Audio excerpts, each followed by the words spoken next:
যে সরকার বর্তমান আসছে আমাদের তারেক জিয়ার সরকার, তিনিও কিন্তু নির্বাচন আগে খুব সুন্দর করে এগুলা বলছেন।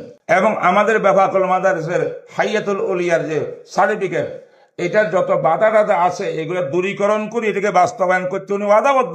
যে আমরা শুধু উলামা মাসায়েখ একটা জামাত নয়, একটা গ্রুপ নয়, বরং সারা দেশের কাওমি মাদ্রাসার সর্বস্তরের আলেম ওলামা এই ব্যাপারে একমত, কারো দ্বিমত নেই।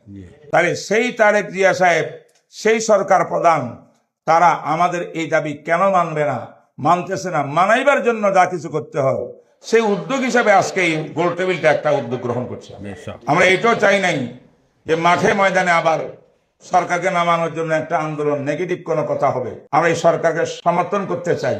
আমার ভাই বলছেন যে সে সুযোগ আমাকে দেওয়া হোক, আপনি ভালো নিয়ত দিয়ে আসেন, আমরা ভালো কাজ উপহার দেব, মেরে জলে দেশ গড়ব, ইসলাম কায়েম করবে দুনিয়া। কাওমি শিক্ষা কারিকুলামে যারা পড়াশোনা করে তারা কি যোগ্য কি যোগ্য না?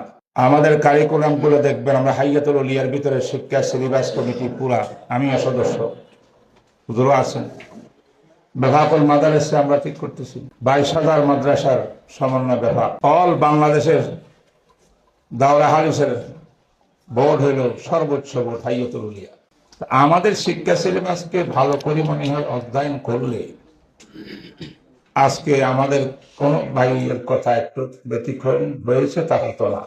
আমরা প্রাথমিক লেভেলে স্কুলের প্রায় সিলেবাসকে আমরা রেখেছি মাদ্রাসার মধ্যে। ইংলিশ, অঙ্ক, ভূগোল থেকে নিয়ে সব আছে বাধ্যতামূলক। এতটুকু ইংলিশ এমন বর্তমানে চলছে যারা ভালো করে ইংলিশ স্পিক করতে পারে, কথা বলতে পারে। অনেক ভালো ভালো প্রতিষ্ঠান তৈরি হয়েছে।